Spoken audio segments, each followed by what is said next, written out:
बिस्मिल्लाहिर्रहमानिर्रहीम 92@8 के साथ मैं हूं शाहिद रंद। नाजरीन, 8 फरवरी 2024 के इंतखाबात में पाकिस्तान की 3 बड़ी सियासी जमातों ने, जिसे कहते हैं अगर अददी अक्सरियत थी, उसमें पाकिस्तान मुस्लिम लीग नून कौमी असम्बली में सबसे पहले नंबर पर है, पाकिस्तान तहरीक इंसाफ सुन्नी इत्तेहाद काउंसिल के नाम से जो इस वक्त वहां मौजूद है वो दूसरे नंबर पर है, और तीसरे नंबर पर पाकिस्तान पीपल्स पार्टी है। इन तीनों जमातों ने में पाकिस्तान तहरीक इंसाफ ने, जिसे कहते हैं अमरीकी साजिश का बयानिया और अपनी हुकूमत की बरतरफी यानी कारकर्दगी नहीं बल्कि बयानिए पर इंतखाब लड़ा। पाकिस्तान मुस्लिम लीग नून ने पाकिस्तान को नवाज दो के बयानिए पर इलेक्शन लड़ा, और पाकिस्तान पीपल्स पार्टी ने जरदारी डॉक्ट्राइन यानी मफाहमत के तहत इलेक्शन लड़ा। और जरदारी डॉक्ट्राइन के नतीजे में इस वक्त जो अददी अक्सरियत कौमी असम्बली की हम देखते हैं उसमें पाकिस्तान पीपल्स पार्टी में तीसरे नंबर पर नजर आती है। लेकिन अगर 8 फरवरी के इंतखाबात के नतीजों की सूरत में जो चीजें अब तक मुकम्मल हुई हैं, सदर का इलेक्शन आज हो चुका है, तो तमाम जो आईनी ओहदे हैं उनकी तकसीम एक तरीके से पूरी हो चुकी है। तो उस पर अगर नजर दौड़ाते हैं तो इन इंतखाबात की फातेह हमें पाकिस्तान पीपल्स पार्टी नजर आती है, यानी सरबराह मुमलिकत आसिफ अली जरदारी, मुतवक्को chairman senate Pakistan peoples Party से, खैबर पख्तूनख्वा और पंजाब के गवर्नर पाकिस्तान पीपल्स पार्टी से, सिंध और बलूचिस्तान के वज़राए आला पाकिस्तान पीपल्स पार्टी से।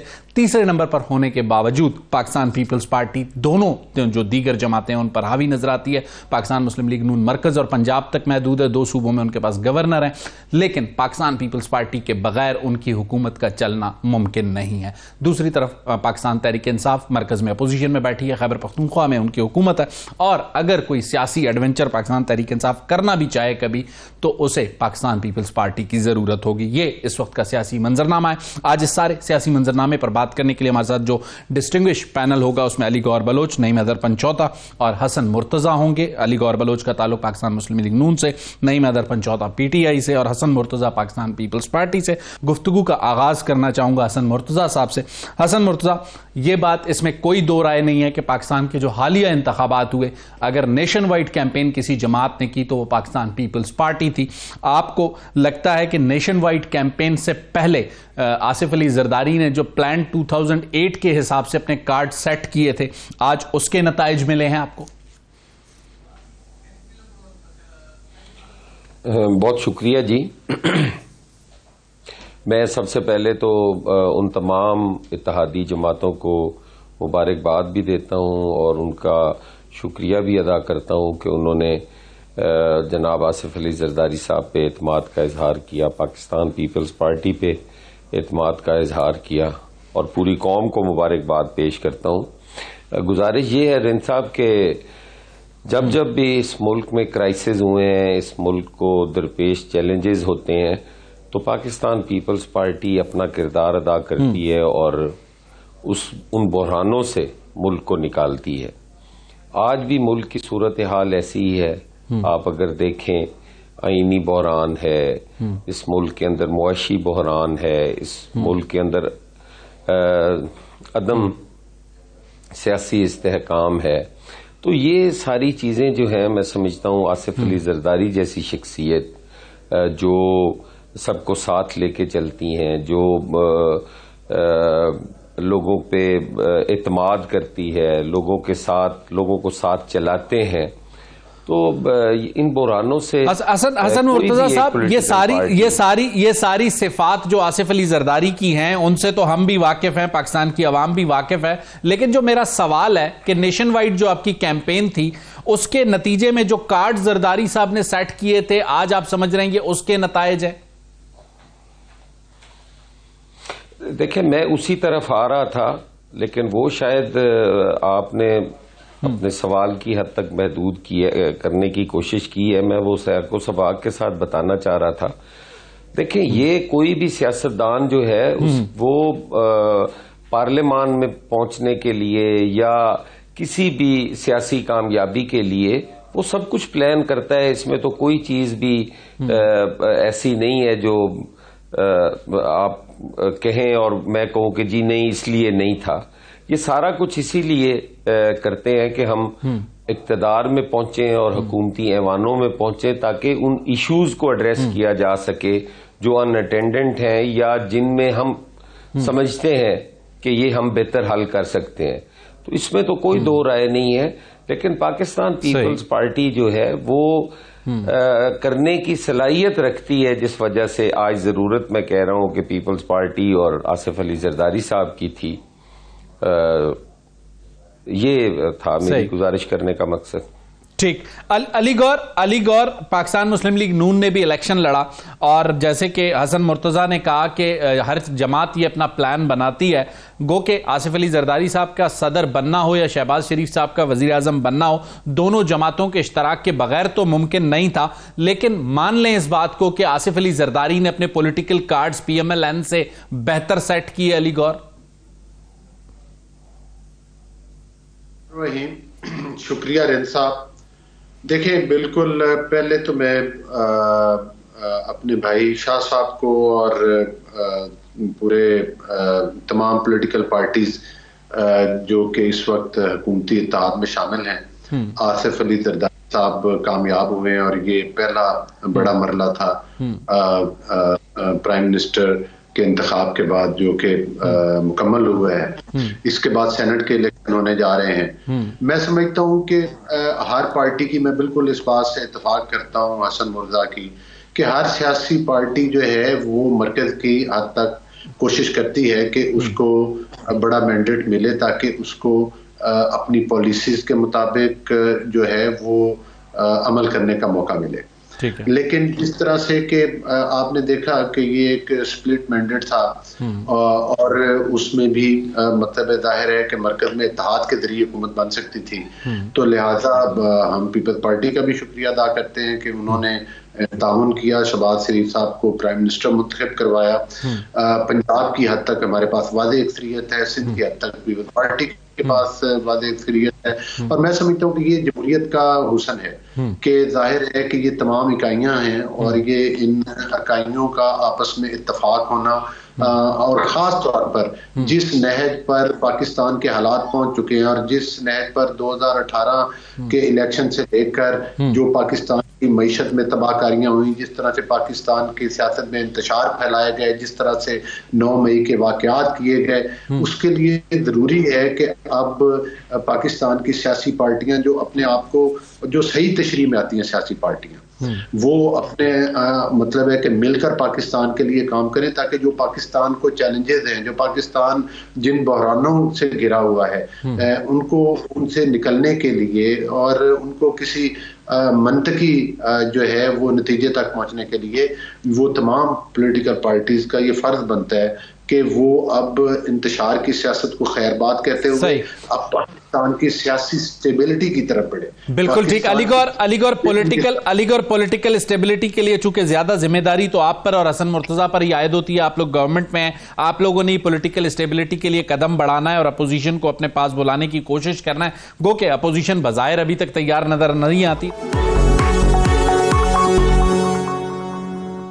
नईम अदर पंचौता साहब हमारे साथ हैं।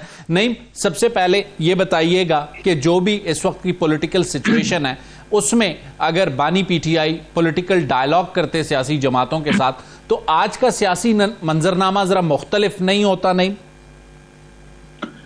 बहुत शुक्रिया जी, बड़ी नवाजिश आपने मौका दिया जी। मैं अपने दोनों मुअज़्ज़ज़ मेहमानों की, भाइयों की बातें जो हैं वो सुन रहा था।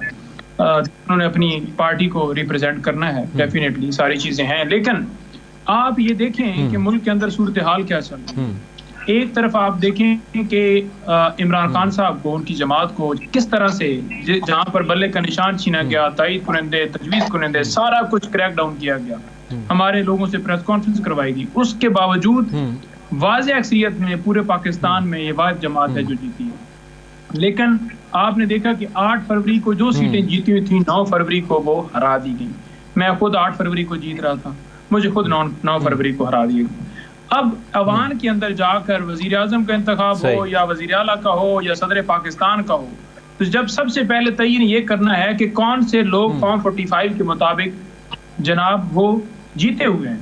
जब वो ही प्रोसेस जो है वो पेंडिंग है और उसके मुताबिक धांधली से फॉर्म 47 के तहत ये लोग जीत कर, तो वो उसकी लीगैलिटी क्या होगी, उस वोट की जो वोट दे रहा है उसकी लीगैलिटी क्या होगी। और दूसरा सवाल ये होता है कि मखसूस नशिस्तों के हवाले से इलेक्शन कमीशन ने जी फैसला दिया है कि सुन्नी इत्तेहाद कौंसिल ने अपनी लिस्ट जमा नहीं करवाई, तो लिहाजा सीटें जो हैं इनको नहीं दी जा सकती। अब ये सीटें हैं ये दूसरी पार्टियों को दी जाएंगी। लेकिन नहीं, मेरा सवाल नहीं, बिल्कुल आपका नैरेटिव अपनी जगह पे है। मेरा जो आपसे बुनियादी सवाल था, चूंकि हमने ये चीज़ें देखी, हमने रिपोर्ट की कि पाकिस्तान पीपल्स पार्टी ने 8 फरवरी के इंतखाबात के बाद पॉलिटिकल डायलॉग के लिए एक कमेटी बनाई। मेरी मालूमात के मुताबिक पीपल्स पार्टी चाहती थी पीटीआई से बात हो। आप लोगों ने पॉलिटिकल स्टेक होल्डर से बात करना ही, जिसे कहते हैं, गवारा नहीं किया। आज आप मौलाना फजलुर रहमान और महमूद खान अचकज़ई से तो बात कर रहे हैं, लेकिन पीएमएलएन और पीपल्स पार्टी से तो आप बात करने को भी तैयार नहीं थे। अगर बात करते, हो सकता है आज पॉलिटिकल अलायंस पीएमएलएन और पीपल्स पार्टी का ना होता, पीटीआई और पीपल्स पार्टी का होता। देखिए, मैं बड़ा वाज़ेह मौक़िफ़ आपके सामने रखना चाहता हूँ। इस वक्त पोजीशन ये है कि जो पॉलिटिकल डायलॉग की बात की जा रही थी कि पीपल्स पार्टी से या नून लीग से या किसी जमात से किया जाए या क्यों नहीं किया जा रहा, सबसे पहले ये देखना है कि अवाम ने 5 साल के बाद वोट देना है और अवाम के मैंडेट के ऊपर डाका डालकर अगर किसी और को जिताया जाएगा तो जो हमेशा कानून की बालादस्ती की बात करता है, लोगों की बात करता है, पाकिस्तान के मुस्तकबिल की बात करता है, मुल्क को आगे ले जाने की बात करता है, सियासी इस्तेकाम की बात करता है, माशी इस्तेकाम की बात करता है, वो कैसे इस बात को इग्नोर करे कि उनके मैंडेट के ऊपर डाका डालने वाली पार्टी के साथ ये कहते कि ठीक है जी आपने डाका डाला है वो ठीक है, हम लेकिन नहीं, ये डाका अभी तक साबित भी तो नहीं है। अगर, सॉरी टू से आपकी बात को काट रहा हूं, बार बार कह रहे हैं डाका डाला गया, डाका डाला गया, डाका डालने को साबित करना भी रहता है, ये आपका नैरेटिव है। और अगर नैरेटिव फॉर्म 45 का है तो कल हमने दिखाया फॉर्म 45 तो केपीके में भी टेम्पर हुए हैं।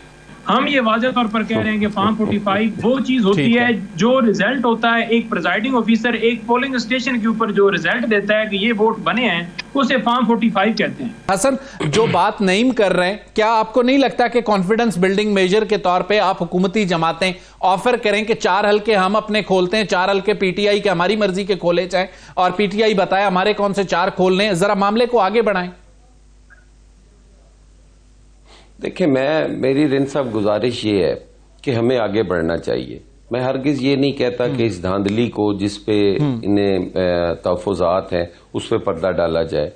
मैं आज ओपनली कहता हूं कि पाकिस्तान पीपल्स पार्टी कहती है कि इस पे कोई आला कमीशन कायम कर दिया जाए जो इसकी तहकीकात अपनी सतह पर करे और गैर जानिबदार वो तहकीकात हों और उसको मंजर आम पे लाया जाए। जहां तक ताल्लुक है फॉर्म 45 और 47 का, अब इसका किसी टॉक शो में बैठ के तो फैसला नहीं किया जा सकता कि फॉर्म 45 के मुताबिक 47 है या उससे डिफरेंट है। उसके लिए अवेलेबल फोरम जो है उस पे ये तशरीफ ले जाएं, उसमें ये बात करें, उसमें अपना मुद्दा बयान करें, वहां पे जो डिसाइड होगा। अब कोई फैसला भी आप कहें कि गली में हो या मोहल्ले में हो, क्या 2018 के जो इलेक्शंस थे नहीं हो उस पे किसी पॉलिटिकल पार्टी को तहफ़्फ़ुज़ात नहीं थे? क्या हमने गली मोहल्लों में कहा था कि आओ फॉर्म 45 देखो और 47 हमारा ठीक कर दो? इसके लिए हम भी गए, हमें इंसाफ मिला ना मिला वो सारी कौम को पता है। अगर इनके साथ कोई ज्यादती हुई है, ना पाकिस्तान पीपल्स पार्टी ने की है ना पीएमएलएन ने की है, एक इंडिपेंडेंट इलेक्शन कमीशन है, अगर उसकी तरफ से कोई जानिबदारी हुई है तो पीपल्स पार्टी तो उसमें बिल्कुल कहती है कि जी तहकीकात होनी चाहिए और जो हकायक हैं वो सामने लाए जाएं। अब जहां पे बेनिफिशियरी पाकिस्तान पीपल्स पार्टी है सिंध के अंदर, तो वहां हम आज भी इन्हें ऑफर करते हैं कि हमारे जितने हल्के कहें हम खुलवाने को तैयार हैं, हम इनके साथ बैठने को तैयार हैं। जो सीटें पाकिस्तान पीपल्स पार्टी ने जीती हैं उनमें से कोई सीट पीटीआई की जीती हुई है तो वो बेशक खोल लें। अब इनका मैंडेट अगर चोरी हुआ है या मौलाना फजलुर रहमान साहब जिस तरह कह रहे हैं, अगर उनकी बात दुरुस्त मान ली जाए तो मौलाना साहब से तो मैंडेट इन्होंने छीना है, तो फिर हम क्या कहें कि केपी के सारे रिजल्ट्स जो हैं वो बोगस हैं। अब एक सूबे में ये कहते हैं कि इलेक्शन कमीशन बड़ा अच्छा है, बाकी सूबों में जहां पे ये हारे हैं ये कहते हैं कि वो अच्छा नहीं है। देखिए, हमें इससे निकलना होगा। अलीगौर, हसन एक मिनट आपको यहाँ रोकूंगा, अलीगौर के पास बाद में जाऊंगा चूंकि नईम से ही सवाल का जवाब लूं। नईम, हसन कह रहे हैं कि वो तैयार हैं सिंध में जहां उनके पास मेजोरिटी, आप जो हल्के खोलना चाहते हैं खोल लें। और उन्होंने कहा, बहुत अच्छी मिसाल उन्होंने दी कि अगर केपीके का, मौलाना भी कह रहे हैं धांधली हुई है तो मौलाना का मैंडेट तो आपके पास होगा चूंकि मौलाना केपीके के शेयर को रो रहे हैं। नहीं, बड़ा जबरदस्त किया है जी, खोलने के लिए बिल्कुल हम तैयार हैं, हम बिल्कुल रेडी हैं। 20 हल्के वहां पर जो कराची में और 2 हैदराबाद की सीटें जो हमें जीती हुई इन्होंने हराई हैं, हम रेडी हैं। सोशल मीडिया के ऊपर आपके चैनल्स के ऊपर बैठकर ये कहते हैं ये नहीं है ठीक है, तो आप ऐसा करें ना, आप ऐसा करें कि कोई ऐसी जगह तरफैन रख लें जहां पर आप लेकर कराची में नहीं, आपके पास 14 सीटें थी 2018 में। कमीशन की बात करेंगे, इलेक्शन कमीशन उसकी हम कौन सी रखें, उसका फोरम मौजूद है। आपको डिस्क्वालीफाई हो तो इन्हें अदालत की कार्रवाई करनी हो, फॉर्म 45 जो है अपलोड ना करने हो, या फैब्रिकेशन करके उन्होंने अपलोड करने हो, जो कि पूरे जहान ने देखा कि किस तरह से 378 को 1378 बनाया गया। तो ये सारी दुनिया ने देखा, तो उसके बाद उन्होंने वो सारी चीजें वहां से डिलीट कर दी। ये सारी कौम के सामने है, और ये कौम से अगर भागने की कोशिश करेंगे ये तो 2018 भागने नहीं देंगे। कल इसीलिए कल हम पुरअमन एहतजाज की पूरे पाकिस्तान में हमने कॉल दी है कि मैंडेट के ऊपर डाका नहीं डालने देंगे, और उस सदर के इलेक्शन का, उस वजीर आला के इलेक्शन का, उस इलेक्शन की क्या वैल्यू जिसमें जो वोटर डाल रहे हैं वो वोट जीत के वो अवाम की ताकत से आई नहीं है, वो डील करके आए। उन डील वाले वोटरों की क्या वक़्त है? लीगल तो कोई उसकी वक़्त नहीं है। मखसूस सीटें जिस तरह से छीनी गई हैं हमारी, देखिए हमारा हक था, और आइन में किसी जगह पे नहीं लिखा हुआ कि किसी पार्टी की सीटें, हमें कहते हैं ये आजाद हैं, इनकी सीटें नहीं बनती। मुझे आइन में या किसी जगह पे कानून में दिखा दें कि किसी और जमात की बनती, किसी और जमात की नहीं बनती। लेकिन इन्होंने कोई लिस्ट जो है वो इलेक्शन कमीशन में जमा नहीं करवाई। वहां पर इनको कैसे इलेक्शन कमीशन कहता है कि आप नई लिस्ट दे दें और आपको सीटें दे दें? हमारी नहीं तो लिस्ट तो सुन्नी इत्तेहाद काउंसिल ने भी जमा नहीं कराई, और जितने जो कवानीन के तहत जो चीजें हैं वो सुन्नी इत्तेहाद काउंसिल की भी पूरी नहीं है इलेक्शन कमीशन के मुताबिक। देखें किस चीज के हवाले क्या बात करें जी? मैंने कहा, आपने कहा इन्होंने लिस्ट जमा नहीं कराई, लिस्ट तो सुन्नी इत्तेहाद काउंसिल की भी वहां नहीं थी। यहां तक कि सुन्नी इत्तेहाद काउंसिल के सरबराह खुद आजाद इलेक्शन लड़े हैं। देखिए मैं बड़ा वाज़ेह तौर पर कहना चाहूंगा, सबसे पहले जो इन्होंने हमारे साथ किया, बल्ले का निशान मुझे दिखा दें कि किसी पार्टी से बल्ले का निशान, ANP ने इलेक्शन ही नहीं करवाया, उसको निशान दे दिया गया। और जिस तरह से इलेक्शन हमारे हुए, कोई सर सुप्रीम कोर्ट ने कहा नहीं मिल सकता, तो क्या कर सकते हैं सर? फिर दूसरी बात, आपने देखा कि टिकट्स जमा करवाने से एक दिन पहले सुप्रीम कोर्ट ने फैसला दिया जी कि इनका बल्ले का निशान लिया जाता है। ऐसी गैर यकीनी सूरत हाल पैदा की गई कि PTI को क्रैश कर दिया, क्रैकडाउन कर दिया जाए कि बिल्कुल ये फारिग इस जहान से चली जाए। इनका दिल ये था कि सिर्फ ये आपस में ही खेलें, इलेक्शन के अंदर एक दूसरे को गालियां निकालें, जो ही इलेक्शन खत्म होता जाए तो फिर एक दूसरे को जप्पी डालें कि हम भाई भाई और मुल्की मफाद के लिए हम इकट्ठे हो रहे हैं, वैसे तो एक दूसरे को हमने चोर चोर कहना है। तो ये ड्रामे जो है ना, अवाम जाती है, और इसी का अवाम ने गुस्सा निकाला इलेक्शन के अंदर। अब लिस्ट की बात हम वाज़ेह तौर पर कह रहे हैं कि दिसंबर के अंदर PTI ने लिस्ट जमा करवा दी थी, जनवरी में बल्ले का निशान छीना गया। सुन्नी इत्तेहाद काउंसिल से जब हमारा एग्रीमेंट हुआ, उसके बाद हमने कहा कि हमें लिस्ट जमा करवानी, क्योंकि मुल्क की सबसे बड़ी पार्टी है, 52% खवातीन यहाँ पर पाकिस्तान की वोटर्स हैं, उनका हक छीनने की जो कोशिश की जा रही है और किसी और को दी जा रही है। जिन्होंने लिस्ट, अच्छा इन्होंने कौन सी लिस्ट जमा करवाई है? इन्होंने क्या वो लिस्ट जमा करवाई थी जो इनको दी गई है? हमने लिस्ट जमा नहीं करवाई, हमसे वो सीटें ली जा रही हैं। लेकिन चले एक छोटी सी ब्रेक नहीं लेता हूं, क्योंकि आप बार बार कह रहे हैं PTI ने दिसंबर में लिस्ट दी थी, लेकिन आप मांग सुन्नी इत्तेहाद काउंसिल की मखसूस नशिस्तें रहे। ब्रेक के बाद दोबारा आते हैं, इस पर बात करते हैं, और अली गौर से पूछूंगा कि उनके पास भी कोई फॉर्म 45 टेम्पर्ड रखे हुए हैं या उसका वो कैसे निशाना बने। अली गौर से ये सवाल पूछते हैं ब्रेक के बाद। वेलकम बैक नाजरीन। ब्रेक के बाद एक बार फिर आपके सामने अली गौर बलोच के सामने ही सवाल रखेंगे। अली, इन इलेक्शंस में जहां बहुत से लोगों को शिकस्त हुई, उनमें बड़े बड़े नाम शामिल हैं, आपको भी शिकस्त हुई, आपके पास कोई फॉर्म 45 तो नहीं रखे जो टेम्पर्ड है? बात ये है, पहली बात तो ये है कि मेरे इलेक्शन में बड़ी थिन मेजॉरिटी थी इनकी, और उसके लिए रिकाउंटिंग कानूनी तौर पर जरूरी थी, और मैंने रिकाउंटिंग की एप्लीकेशन दी और इनकी चोरी पकड़ी गई। अल्हम्दुलिल्लाह मैं कोई ऐसा टीवी चैनल नहीं था जो मेरी कामयाबी की खबर नशर ना कर रहा हो, और मेरी 3500 की लीड थी। वो इन्होंने 10 पोलिंग स्टेशन के रिजल्ट्स नेक्स्ट डे 2 बजे तक नहीं पहुंचे, और इन्होंने गड़बड़ की जिसकी मैंने निशानदेही की, और वो चोरी सरेआम 3 दिन लगे उस रिकाउंटिंग पर, और वो पकड़ी गई, और अल्हम्दुलिल्लाह 3000 वोट से मैं कामयाब हो चुका हूँ। दूसरी अभी आपको नोटिफिकेशन मिल चुका है अली? मैं जी बिल्कुल, वो ECP में है मामला, वो इंशाल्लाह मिल जाएगा। दूसरी बात ये है कि मैं ये गुजारिश करना चाहता हूँ कि ये जो सबसे बड़े दावे कर रहे हैं, सबसे बड़े वोट चोर तो ये हैं। इनको 2018 का इलेक्शन भूल गए जो ये RTS सिस्टम के जरिए इन्होंने चोरी किया था। मैं आपके प्रोग्राम की वसातत से इस बात को चैलेंज करता हूं कि 2018 के इलेक्शन में इमरान नियाज़ी खुद इलेक्शन हारा था लाहौर के हल्के से, ख्वाजा साद रफीक साहब कामयाब हुए थे और उनके फॉर्म 45 को चेंज करके इमरान नियाज़ी को जितवाया गया था। अली भाई, अली सॉरी 2018 में अगर कुछ गलत हुआ, 2024 में गलत को उसके साथ जस्टिफाई करना आप जैसे पॉलिटिकल वर्कर को अच्छा नहीं लगता। मैंने आपसे जो सवाल किया, आपने जो अपनी बात की वो बहुत अच्छी। मैं उस तरफ ही आ रहा हूं ना, मैं ये बता रहा हूं कि एक्चुअली ये वोट चोर सबसे बड़े ये खुद हैं और ये उसमें माहिर हैं। और जिस तरह से कि हसन मुर्तजा ने भी बात की कि अभी जो मौलाना साहब बात कर रहे हैं वोट चोरी की, तो जाहिर है मौलाना साहब का तो जो वोट बैंक है वो केपीके में है, सही, और बलूचिस्तान में है, सही, तो वो फिर उधर ये किस तरह से हुकूमत बनाकर आए हैं। और 2018 में हमारे तो पंजाब में वादे अक्सरियत थी, असम्बली में भी हम अक्सरियत के साथ पहुंचे थे, वहां पर भी हमारी हुकूमत ना बनने दी गई। चले ठीक है, आपका पॉइंट आ गया। अली आपका सबसे नहीं है, अली एक मिनट गुजारिश सुन ले। जी अली सर मेरी गुजारिश सुन ले, मुझे आपने पहले भी कम टाइम दिया है। जी अली, गुजारिश सुन जी अली। देखिए 2018 में भी ये वोट चोरी करके आए थे, वो किसी से ढका छुपा हुआ नहीं है, सही। लेकिन बात ये है कि अगर इनके पास कोई सबूत है तो पाकिस्तान में मुतलका फोरम्स मौजूद हैं, ये उन फोरम्स के ऊपर जाएं और 9 मई जैसे वाकयात को दोबारा इंतशार की तरफ, जिस तरह से आप कह रहे हैं कि हम कल एहतजाज, ये नाम पुरअमन एहतजाज का करते हैं और उसके पसे पर्दा इनकी स्टोरी ये होती है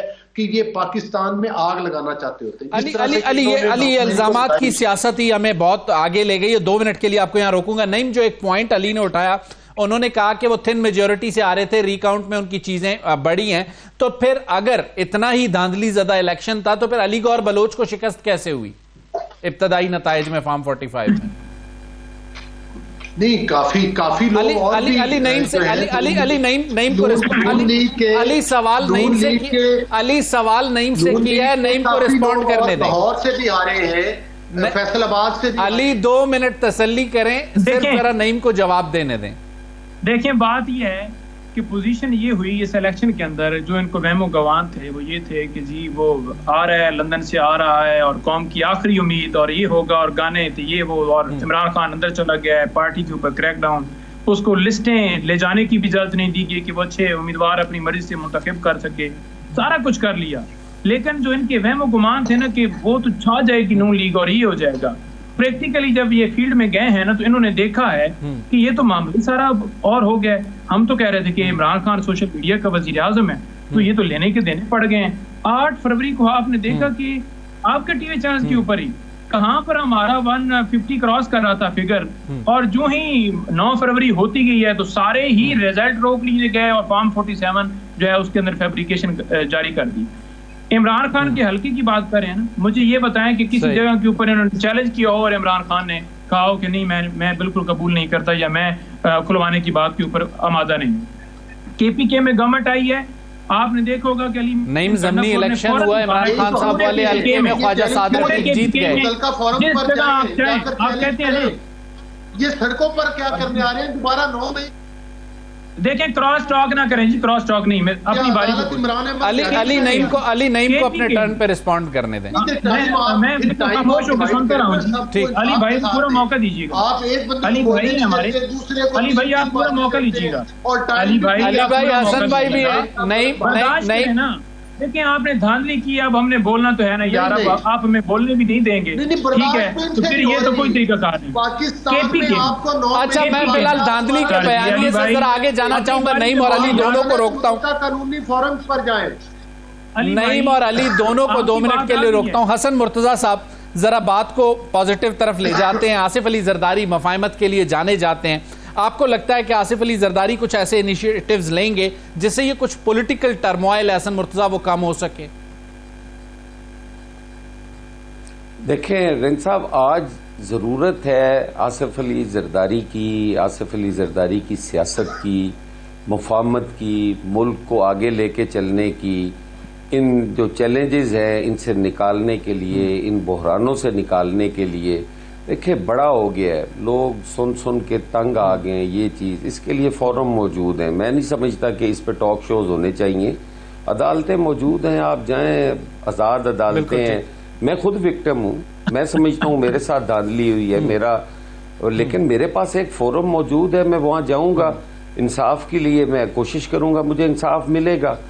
अब मैं सारी कौम का टाइम सिर्फ अपनी जात के लिए अगर कर दूं कि मैं नहीं तो फिर कुछ भी नहीं, इस तरह मुल्क नहीं चलते।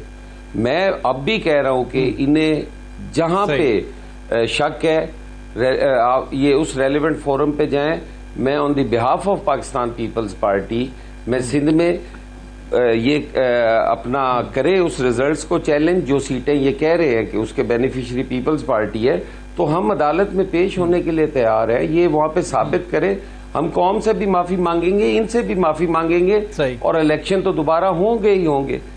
गुजारिश सिर्फ इतनी है कि आज जरूरत है, हमारी कौम के पास खाने को रोटी नहीं है, हमारे पास एनर्जी क्राइसिस है, हमारी मुईशत जो है तबाह हाल है, हमारी एक्सपोर्ट जो है वो ख़त्म हुई पड़ी है, हमारी इन सारी चीज़ों को ठीक करने के लिए हमें बात करनी चाहिए, हमें आगे बढ़ना चाहिए। और आसिफ अली जरदारी जो है इंशाअल्लाह ताला वो ऐवान सदर जो साजिशों का गढ़ था, वहाँ पे अब एक जमहूरी सोच का, जमहूरियत का अलंबरदार, जमहूरियत को बचाने वाला, अपने इख्तियारात, जब 2008 से 13 तक वो सदर थे तो उन्होंने अपने इख्तियारात पार्लियामान को दिए थे।